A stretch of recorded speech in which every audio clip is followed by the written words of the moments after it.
The story begins at the end of the 16th century, during the Joseon dynasty under the reign of King Seonjo, a ruler who strongly opposed equality between the nobility and slaves. The king did not hesitate to eliminate any group that defied his authority, as happened in the region of Daedong. The people of Daedong formed an organization where everyone was considered equal in status, an act that led them to be branded as traitors to the crown. Without exception, they were annihilated by royal forces.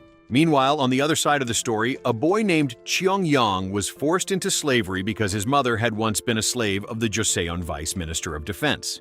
With heavy hearts, Cheong's parents had no choice but to surrender their son to serve in the Vice Minister's household, a prestigious military family in Joseon, whose members had passed the state military examination for generations.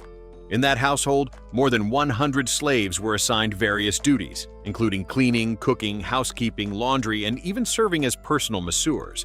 Among them, Cheong Yeong was given the cruel role of a substitute, receiving beatings in place of his master, Jong Rio, whenever the young master made mistakes during sword training. Jong Rio was the only son of the Vice Minister of Defense and the future candidate for general. The burden placed on Cheong was unbearable. The previous substitute had even died from the punishment. After witnessing this, Cheong Yeong refused to accept his fate and attempted to escape, but he was quickly captured by the guards who had brought him there. From then on, he could only endure the pain of the beatings, uncertain of when his misery would end.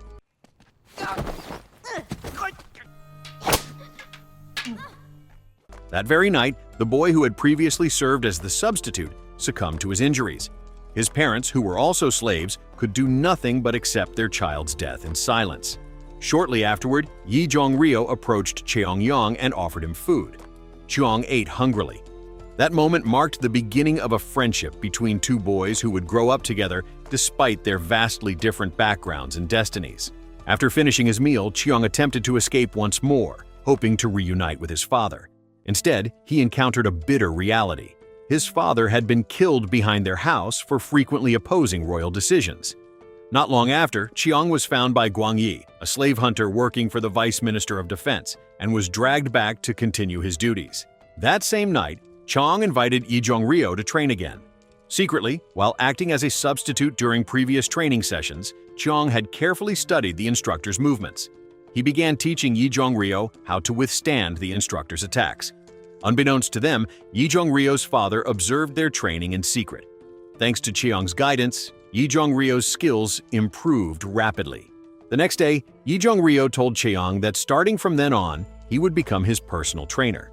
Deeply moved, Cheong wept as he broke all the wooden sticks that had once been used to beat him. Over time, the two boys grew into adulthood as close friends. Cheong developed into a formidable swordsman, though Jong Rio did not progress as remarkably. Eventually, the time came for Jong Rio to take the military examination. However, he repeatedly failed and became the target of his father's anger and harsh punishment. Seeing this, Cheong pleaded with his master to allow him to take the exam in Jong Rio's place. He promised to secure first place. In return, he asked to be freed from slavery. Jong Rio's father agreed. When the examination was held again, Cheong discreetly took Jong Rio's place, and the results were outstanding. He won first place and was awarded a sword engraved with Jong Rio's name, along with a blue robe symbolizing strength. As he prepared to leave, Cheong awaited his promised freedom. Jong Rio then demanded that his father honor the agreement. Instead, his father broke his promise, leading to a heated argument. Furious at his son's defiance, the father slapped Jong Rio. As Cheong prepared to depart, the vice minister ordered Gwang Yi to capture him once again. Jong Rio hurried to Cheong, who was hiding from Gwang Yi's pursuit. Angered that Jong Rio had not brought a letter of manumission, Cheong accused him of betrayal. In tears, Jong Rio handed Cheong his sword and urged him to flee as far as possible, warning him not to be caught. In that moment, Cheong realized that his friend's intentions had been sincere, even though he had failed to persuade his father. Years later, Cheong was eventually recaptured by Gwang Yi and his men. He was threatened with execution, his head to be displayed in the town square like other traitors if he resisted. A military commander arrived at the scene, and everyone immediately bowed in respect. Gwang Yi claimed he was apprehending a runaway slave and falsely accused Cheong of stealing his master's sword. Upon seeing the sword engraved with the name Jong Rio, the military examination champion, the commander believed Gwang Yi's story. Cheong was taken back to his former master's military family. Filled with resentment, he spoke of the injustice he had endured despite his loyalty and sacrifice. Fearing that Cheong would reveal the truth about the examination impersonation and disgrace the family name, Jong Rio's father suddenly thrust a sword toward him. Yet Cheong showed no fear. He bit the blade and demanded immediate execution. Fortunately, Jong Rio managed to persuade his father, sparing Cheong's life. Before his punishment was carried out, Cheong swore in front of Jong Rio that he would one day slaughter every member of his family and burn them alive. Terrified by Cheong's vow, Jong Rio felt compelled to wound Cheong's hand, piercing it through, so that he would never wield a sword again. The hand that had once secured the family's honor was now destroyed by the very young master it had served, an ungrateful heir who failed to recognize true loyalty. That night, royal guards delivered urgent news. Japanese warships had entered Joseon waters to launch an invasion. King Seonjo, weak and self-centered, chose to abandon the capital and flee north to establish a new palace and secure his throne. As the top military graduate, Jong Rio was assigned to escort the king, while his family was instructed to follow quietly after his father returned from the palace. As Jong prepared to leave, he was shocked to discover that his sword was missing. He immediately suspected Cheong Yeong and went to the storage room to check on him. However, Cheong was still unconscious and had not yet awakened. With no time to waste, Jong departed without his sword. Only after he left was it revealed that the real thief was a slave who could no longer endure being treated like an animal. He rallied the other slaves to rise in rebellion. That very night, the entire Jong household was slaughtered by the rebelling slaves. You're doing. Jong's mother was burned alive along with the slaves' ownership documents. His father, the vice military commander, was stabbed to death on the spot. Their residence was set ablaze, and all valuables were looted. Miraculously, Jong Rio's wife and child survived by hiding. Cheong, who had been unconscious, awoke and managed to escape before the flames consumed him. He found Jong Rio's sword and his blue ceremonial robe. Soon after, he encountered Jong's wife and child, who were terrified at the sight of him. Jong's wife declared that the curse Cheong had once uttered had now come true. Despite everything, Cheong offered to help them, but instead, she walked into the blazing fire, carrying her child in her arms. Not long after, Gwang Yi arrived at his master's residence and saw Cheong riding away on a stolen horse. Gwang Yi immediately concluded that Cheong was responsible for the massacre. Meanwhile, as King Seonjo fled the capital, he was shocked to see from a distance that the palace was already engulfed in flames, even though Japanese forces had not yet reached the city. A commander soon reported that the fire had not been set by the Japanese, but by Joseon's own people in rebellion. It was an act of rage and betrayal, fueled by their disappointment in a king who had abandoned them. Elsewhere, Cheong Yeong was mistaken for a military officer by a noble strategist because of the blue robe and sword he carried. He was invited to the National Armory to recruit Joseon citizens to fight the invaders. In return, volunteers were promised honor and freedom from slavery. Many joined the cause, including a young man skilled with a slingshot and a butcher. Soon, Japanese forces reached the capital, led by the ruthless commander Gensen Kikawa. He treated Joseon like a hunting ground, spreading terror wherever he went. After capturing a female shaman, she cursed him, declaring that he would one day die by thrusting his own sword into his throat. She was executed shortly afterward. Like this?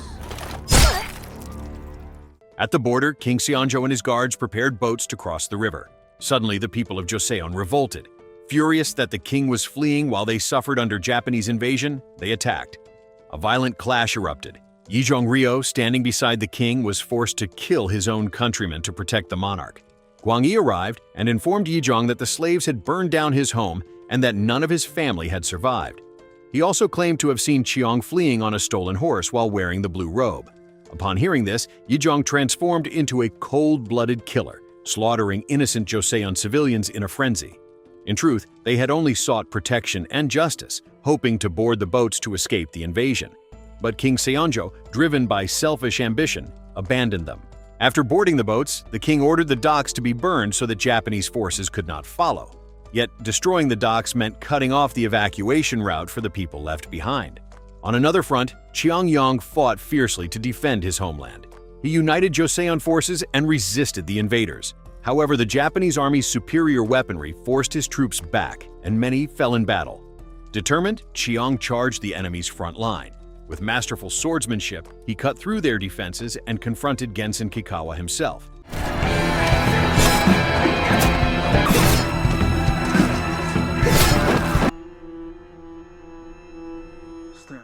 fierce duel ensued. Cheong managed to wound Gensen across the face, earning the commander's reluctant respect. But exhaustion overtook him. Gensen counterattacked, knocking Cheong's sword from his hand. As Cheong chased the blade toward the edge of a cliff, he delivered one final slash, severing the horn of Gensen's ceremonial armor just before nearly falling into the abyss.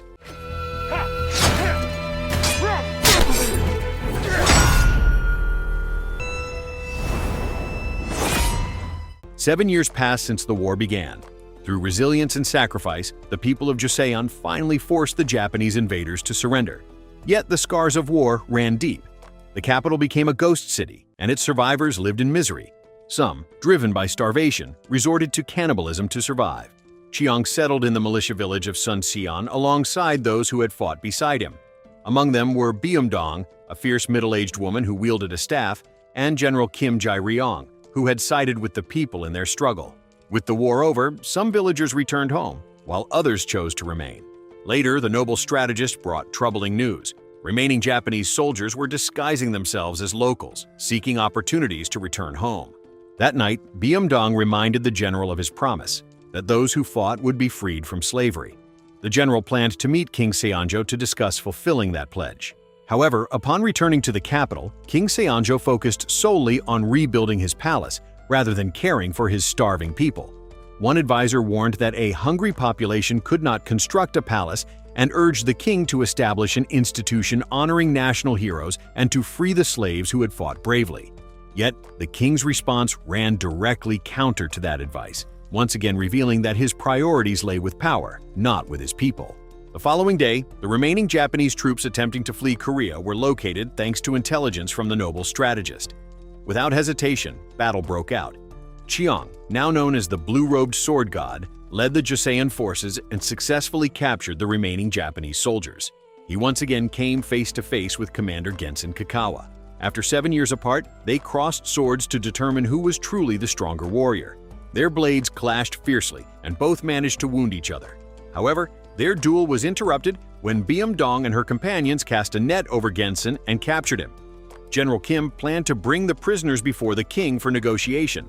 It was then revealed that these Japanese troops had been the masked goblin ghosts who had terrorized the people of Joseon for years, hiding behind goblin masks and Japanese armor.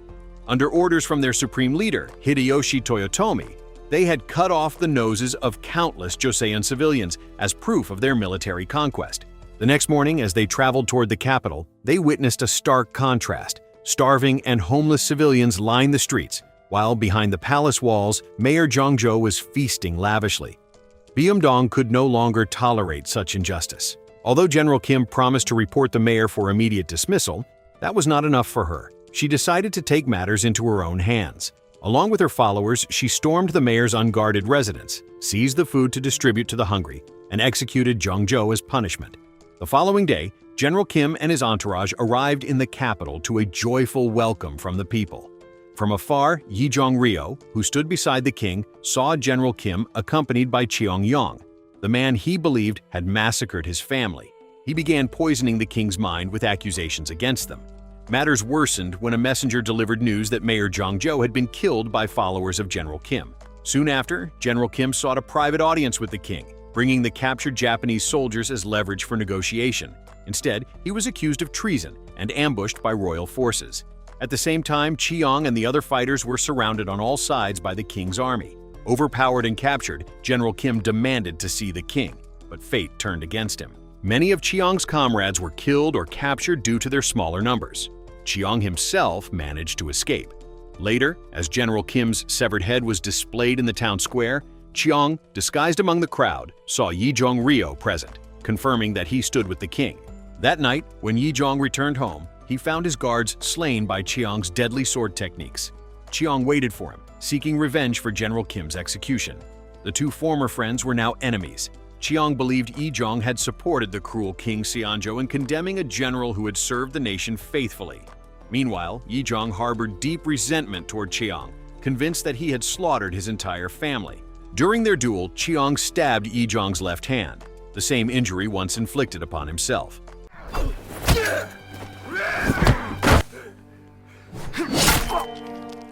Just as Cheong was about to finish him, Gwang Yi arrived to defend his master.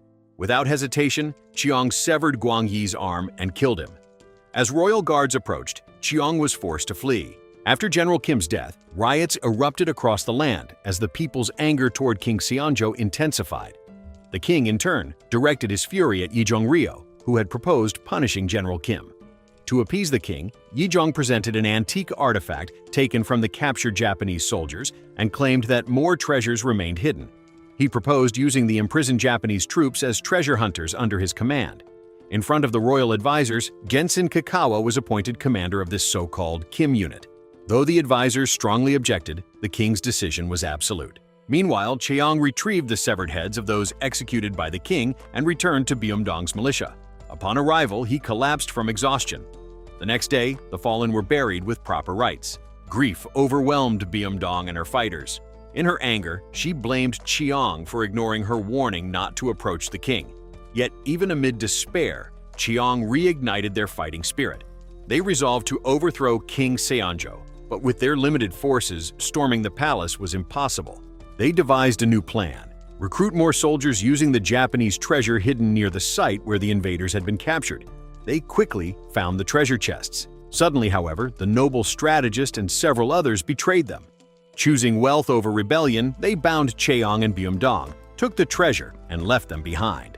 During the journey, the young slingshot expert Boomsu insisted on returning to Cheong.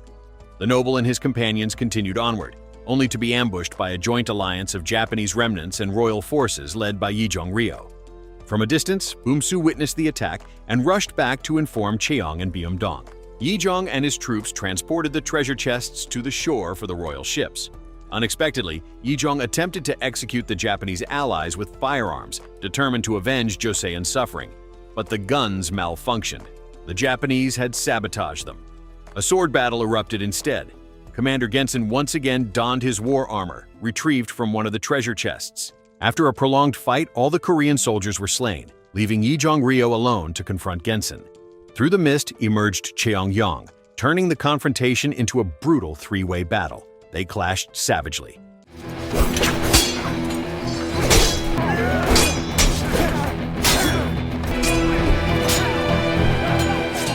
Meanwhile, Beomdong and Boomsu eliminated the remaining Japanese soldiers. In the end, Cheong severed both of Gensen's arms and killed him with Gensen's own sword, fulfilling the curse of the red-clad shaman who had foretold that he would die by his own blade.